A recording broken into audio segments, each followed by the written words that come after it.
Hello everyone, स्वागत है आपका लेक्चर 4 की जावास्क्रिप्ट सीरीज में, जहां पर हम लोग स्टार्ट करने जा रहे हैं आज जावास्क्रिप्ट के बेसिक फंडामेंटल्स के बारे में। तो चलिए स्टार्ट करते हैं वीडियो को, जिस वीडियो में हम जानेंगे कि वेरिएबल्स क्या होते हैं जावास्क्रिप्ट में, डेटा टाइप्स क्या होते हैं और एंड में हम लोग देखेंगे कि डिक्लेरेशन और इनिशियलाइजेशन में क्या फ़र्क है।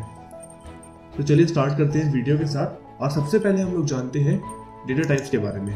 तो डेटा टाइप्स नाम से आपको समझ में आ रहा होगा कि ये दो अलग अलग वर्ड हैं, जिसमें डेटा बात करता है इंफॉर्मेशन के बारे में और टाइप्स बताता है कि वो इंफॉर्मेशन किस टाइप की है।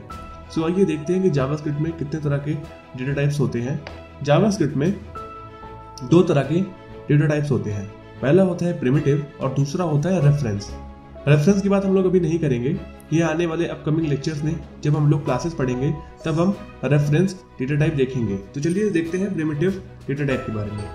तो जावास्क्रिप्ट में 7 तरह के प्रिमिटिव डेटा टाइप होते हैं, जिसमें से सबसे पहला होता है आपका नंबर। नंबर टाइप आपकी डेसिमल और इंटीजर वैल्यू को स्टोर करता है। जैसे किसी यूजर का एज आपको स्टोर करनी है, किसी यूजर का नंबर स्टोर करना है, किसी यूजर का इनरोलमेंट नंबर आपको स्टोर करना है। तो ये सब आपके नंबर टाइप के डेटा स्टोर करता है। सेकंड बात करते हैं हम लोग स्ट्रिंग के बारे में। तो स्ट्रिंग आपकी जनरली टेक्स्ट वैल्यूज को स्टोर करता है। फॉर एग्जांपल किसी यूजर का नाम, किसी यूजर की डेजिग्नेशन, किसी यूजर का लास्ट नेम। तो ये सब वैल्यूज आपका स्ट्रिंग टाइप का वेरिएबल स्टोर करता है। अगली हम लोग बात करें तो बुलियन टाइप का डेटा टाइप होता है, जिसमें आप लॉजिकल वैल्यू स्टोर करते हैं, या तो वो ट्रू होती हैं या तो फॉल्स होती हैं। जैसे आपको पता होगा कि मशीन जो होता है बिट्स पे काम करती है, या तो उसकी वैल्यू या तो 0 होती है या तो उसकी वैल्यू 1 होती है। तो जो भी वैल्यूज नॉन जीरो वैल्यूज होती हैं वो सारी ट्रू होती हैं और जीरो वैल्यूज को हम लोग फॉल्स बोलते हैं। जैसे अगर आपको चाहते हैं कि कोई स्पेसिफिक पीस ऑफ कोड आपका एक पर्टिकुलर कंडीशन फुलफिल होने पर ही चले, तब वहां पर आप बुलियन टाइप का वेरिएबल यूज करेंगे। सो आइए बात करते हैं अपनी फोर्थ टाइप के डेटा टाइप के बारे में, जिसमें होता है अनडिफाइंड। अनडिफाइंड वो वेरिएबल्स होते हैं जिसमें आपने कोई वैल्यू को असाइन नहीं करा होता है, आपने सिर्फ और सिर्फ वैल्यू को डिक्लेयर किया होता है। जैसा कि मैंने आपसे बताया कि मैं डिक्लेरेशन और इनिशियलाइजेशन इस वीडियो के एंड में कवर करेंगे। फिलहाल आपको बस इतना समझना है कि जैसे मैंने इन वेरिएबल्स में कोई ना कोई वैल्यू को असाइन किया हुआ है। जैसे मैंने यहाँ पर एज नाम का वेरिएबल बनाया और इसमें 23 नाम की वैल्यू असाइन करी। यहाँ पर फर्स्ट नेम नाम का वेरिएबल बनाया और इसमें जोनस असाइन करा। यहाँ पर फुल एज नाम का वेरिएबल बनाया और इसमें ट्रू असाइन करा। बट यहाँ पर आप देख पा रहे होंगे कि मैंने सिर्फ वेरिएबल बनाया है, इसमें कोई वैल्यू को इनिशियलाइज नहीं करा है। तो ये मेरी वैल्यू अनडिफाइंड टाइप की होगी। तो अगला जानते हैं हम लोग फिफ्थ डेटा टाइप के बारे में, जो कि आपका होता है नल। नल आपकी एम्प्टी वैल्यू होती है, जिसमें आप कोई वैल्यू स्टोर तो नहीं करते बट एक नल टाइप की वैल्यू स्टोर करते हैं यूजिंग द नल कीवर्ड, जो कि एक एम्प्टी वैल्यू होती है। कि सिंबल की जरूरत क्यों पड़ती है जब हम लोग क्लास में स्टैटिक ऑब्जेक्ट्स और स्टैटिक मेथड्स के बारे में पढ़ेंगे। फिलहाल के लिए आप बस इतना जानिए कि सिंबल यूनिक वैल्यूज के लिए स्टोर करने के लिए यूज किया जाता है और इसका रिटर्न टाइप भी यूनिक ही होता है, जो कि सिंबल टाइप का होता है। अब बात करते हैं अपने सबसे लास्ट डेटा टाइप की, जो कि होता है बिग इंट। बिग इंट आपका 2020 ECMAScript में एक नया फीचर था, जहां पर आप नंबर टाइप के वैल्यूज में लार्ज इंटीजर्स की वैल्यूज को आप स्टोर करा सकें। For example number large integer values को होल्ड नहीं कर सकता था, वो ओवरफ्लो कंडीशन आ जाती थी। बट बिग इंट की हेल्प से अब वो नहीं होता है, आप कितने भी बड़ी इंटीजर वैल्यूज न्यूमेरिक टाइप के डेटा में स्टोर कर सकते हैं। तो चलिए इन सभी को एक एग्जांपल के थ्रू जानते हैं। सबसे पहले हम लोग देखते हैं, अपना आपको ब्राउजर खोलना है, आप जो भी ब्राउजर यूज करते हैं, और आपके इसमें राइट क्लिक करके इंस्पेक्ट में जाना है। फॉर क्रोम आप Ctrl+Shift+I प्रेस कर सकते हैं। फिर हम लोगों को कंसोल में जाना है और यहाँ पर हम लोग देखते हैं अपने अपने डेटा टाइप के बारे में। तो सबसे पहले स्टार्ट करते हैं हम लोग नंबर्स के बारे में। जैसे कि मैंने कल बताया था, आप कमेंट्स को >बैकस्लैश यूज करके उसके आगे कोई भी स्टेटमेंट लिखेंगे तो वो कमेंट्स ही कहलाएगी। मैं एंटर मारूंगा, उसके बाद हम लोग एक वेरिएबल बनाएंगे यूजिंग द var कीवर्ड, और फिर मैंने यूजर की एज स्टोर कर दी। अब मैं एज को अगर प्रिंट कराऊंगा, मुझे सिंपली एज लिखना है और उसके बाद वो उसकी वैल्यू प्रिंट कर देगा। सो ये जो एज है अभी ये न्यूमेरिक टाइप का है। एंड उसके बाद मैं अगर चाहूं तो आगे इसमें स्ट्रिंग वैल्यू भी स्टोर कर सकता हूं। फॉर एग्जांपल मैंने इसमें ये वैल्यू स्टोर करी, अब मैं एज के लिए प्रिंट करूंगा तो स्ट्रिंग हो जाएगी। तो जावास्क्रिप्ट एक ऐसी लैंग्वेज है जहां पर आपको वेरिएबल्स का टाइप बताने की जरूरत नहीं पड़ती। यस, जावास्क्रिप्ट एक ऐसी लैंग्वेज है जहां पर आप वेरिएबल का टाइप नहीं बताते हैं ड्यूरिंग द डिक्लेरेशन। इंटरप्रेटर इसको अपने आप समझ लेता है बिकॉज जावास्क्रिप्ट एक डायनेमिकली टाइप्ड लैंग्वेज है और इसीलिए ये काफी ज्यादा पॉपुलर है अपने यूजेस में। बिकॉज आपको और लैंग्वेजेस की तरह अपने वेरिएबल का टाइप डिक्लेयर नहीं करना होता है। आप कभी भी उस वेरिएबल में कोई भी टाइप की वैल्यू असाइन कर सकते हैं। इंटरप्रेटर उसको अपने आप रिजॉल्व कर लेता है और ऑटोमेटिकली उसे डिटरमाइन कर लेता है कि वो वेरिएबल फिलहाल किस तरह की वैल्यू को स्टोर किए हुए हैं। ठीक है, जैसा कि आपने इस एग्जांपल में देखा, मैंने अपने वैल्यूज में यहाँ पर चेंज किया। फॉर एग्जाम्पल मैंने यहाँ पर एक और एग्जाम्पल दिखाता हूँ आपको। मैंने यहाँ पर फर्स्ट नेम नाम का वेरिएबल बनाया और मैं इसमें स्टोर कर देता हूँ जॉन। जैसा कि आप देख पा रहे हैं, मैंने यहाँ पर फर्स्ट नेम नाम के वेरिएबल में एक स्ट्रिंग वैल्यू को स्टोर किया जिसका नाम है जॉन। अब मैं चाहता हूं कि मुझे फर्स्ट नेम को हटाकर, फर्स्ट नेम में रखी वैल्यू को हटाकर मुझे दूसरा कोई कंटेंट डालना है। फॉर एग्जांपल मैंने यहाँ पर कोड फॉर लाइफ डाल दिया और मैंने एंटर प्रेस किया। तो अब आप देख पा रहे होंगे कि अगर मैं फर्स्ट नेम प्रिंट करता हूं तो वो कोड फॉर लाइफ प्रिंट होगा। सो आप वेरिएबल में किसी भी टाइम पे कोई भी वैल्यू असाइन कर सकते हैं और ये इंटरप्रेटर का काम है कि वो उस वैल्यू को, उसके टाइप को रिजॉल्व करके आपको आउटपुट शो करे। पर एक बात कि आप वेरिएबल को दोबारा डिक्लेयर नहीं कर सकते। फॉर एग्जाम्पल मैंने यहाँ पर फर्स्ट नेम को एक बार डिक्लेयर किया using the var keyword, but मैं दोबारा इसको डिक्लेयर नहीं कर सकता using any other keyword. For example अगर मैं लेट कीवर्ड यूज करूं तो ये मुझे एरर देगा कि first name has already been declared. मैंने यहाँ पर फर्स्ट नेम ऑलरेडी डिक्लेयर किया हुआ है तो मैं दोबारा डिक्लेयर नहीं कर सकता। तो आप किसी वैल्यू को दोबारा इनिशियलाइज तो कर सकते हैं, मतलब आप किसी वेरिएबल में दोबारा से वैल्यूज को असाइन तो कर सकते हैं, बट आप उसकी डिक्लेरेशन दोबारा से नहीं कर सकते। सो ये जावास्क्रिप्ट में एक इंपॉर्टेंट कॉन्सेप्ट है, आपको समझना होगा। बाकी हम var, let एंड cons जो 3 तरह के कीवर्ड होते हैं जिससे जावास्क्रिप्ट में वेरिएबल की डिक्लेरेशन की जाती है, ये अपनी नेक्स्ट वीडियो में जानेंगे। फिलहाल आइए जानते हैं कि वेरिएबल्स क्या होते हैं। चलिए स्टार्ट करते हैं अपने लेक्चर को और देखते हैं कि वेरिएबल्स क्या होते हैं। सो वेरिएबल्स मेमोरी ब्लॉक में वो नाम होता है जिसकी हेल्प से आप अपनी वैल्यू को एक्सेस करते हैं। फॉर एग्जाम्पल जैसा कि आपने यहाँ पर देखा, मैंने मल्टीपल वेरिएबल्स बनाए। यहाँ पर मैंने फर्स्ट नेम नाम का वेरिएबल बनाया, मैंने एज नाम का वेरिएबल बनाया और इसमें मैंने डिफरेंट वैल्यूज को असाइन करा। बट मेमोरी को कैसे पता होगा कि किस वेरिएबल में क्या स्टोर है, किस मेमोरी ब्लॉक में कौन सी वैल्यू स्टोर है? तो वो हर एक मेमोरी ब्लॉक को एक नाम दे देती है जो कि यूजर खुद ही क्रिएट करता है। जैसे आप लोगों ने यहाँ पर क्रिएट किया, जैसे मैंने यहाँ पर 2 वेरिएबल क्रिएट करे, एज और फर्स्ट नेम।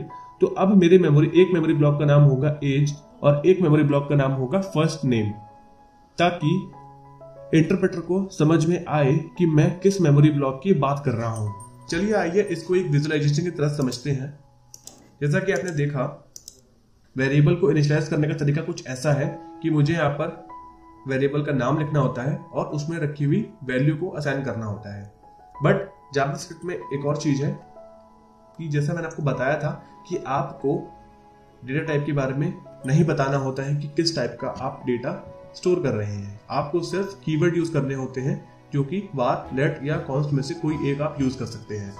तो जैसा कि डेटा टाइप आपको नहीं यूज करना है, आपको सिर्फ वेरिएबल का नाम बताना है और वैल्यू को असाइन कर देना है। तो चलिए इसकी मेमोरी ब्लॉक में रिप्रेजेंटेशन को समझते हैं कि कैसे मेमोरी ब्लॉक में वेरिएबल को रिप्रेजेंट किया जाता है। जैसा कि आप देख रहे हैं, मैंने एक वेरिएबल बनाया यूजिंग द var कीवर्ड और मैंने इसमें एक 30 वैल्यू असाइन कर दी। अब देखते हैं कि वेरिएबल नेम और वैल्यू ऑफ द वेरिएबल क्या होती है। जैसा कि आप ये मेमोरी ब्लॉक देख रहे हैं अभी स्क्रीन के ऊपर, ये एक मेमोरी सेगमेंट है आपका रैम का, और मैंने इसमें एज नाम का वेरिएबल में 30 वैल्यू असाइन कर दी। तो एज मेरा वेरिएबल नेम हो गया और 30 वैल्यू हो गई। तो अब कभी भी मैं अगर इस एज नाम के वेरिएबल को कॉल करूंगा तो ये मुझे 30 रिटर्न करेगा। तो इसी से क्या होता है कि डिफरेंट वैल्यूज के लिए डिफरेंट वेरिएबल्स आपको बनाने पड़ते हैं, ताकि इंटरप्रेटर को पता चले कि किस वैल्यूज को किस वेरिएबल में रखा गया है और कौन सा वेरिएबल किस मेमोरी ब्लॉक को रेफर कर रहा है। तो मेमोरी ब्लॉक को रेफर कराने के लिए आपको वेरिएबल की जरूरत पड़ती है, और वेरिएबल बहुत जरूरी होता है हर एक प्रोग्रामिंग लैंग्वेज में। तो जैसा आपने देखा कि वेरिएबल डिक्लेयर करने के लिए आपको कोई कीवर्ड यूज करना पड़ता है, var, let या const, उसके बाद आपको वेरिएबल का नाम देना होता है, और असाइनमेंट ऑपरेटर की मदद से आप फिर उसमें वैल्यूज असाइन करते हैं। पर वेरिएबल को असाइन करने के लिए, वेरिएबल को इनिशियलाइज करने के लिए और वेरिएबल का नेम देने के लिए कुछ कन्वेंशंस यूज कर जाती हैं, कुछ स्टैंडर्ड सेट किए हुए हैं ECMAScript ने। जैसे कि हम अगर उन कन्वेंशंस की बात करें तो सबसे पहला रूल है कि आप कोई रिजर्व कीवर्ड यूज नहीं कर सकते एज अ वेरिएबल नेम। जैसे कि अगर मैं चाहूँ कि अपने वेरिएबल एक क्रिएट करूँ, यहाँ पर आप देखिए मैं अपना कंसोल को क्लियर कर देता हूँ। आप यहाँ पर ये जो बटन दिया हुआ है इस पर क्लिक करके आप अपना कंसोल क्लियर कर सकते हैं। और अगर मैं एक कीवर्ड बनाऊँ यूजिंग द var, तो मैंने कंसोल क्लियर कर दिया अपना, और अब मैं यहाँ पर अपने एक वेरिएबल बनाता हूँ यूजिंग द var कीवर्ड, और मैं एक रिजर्व कीवर्ड यूज करता हूँ जैसे कि ब्रेक, और मैंने ब्रेक में एक वैल्यू असाइन करी 32। तो यहाँ पर आप देखिए मुझे एक एरर मिला बिकॉज ब्रेक एक रिजर्व कीवर्ड है जावास्क्रिप्ट में।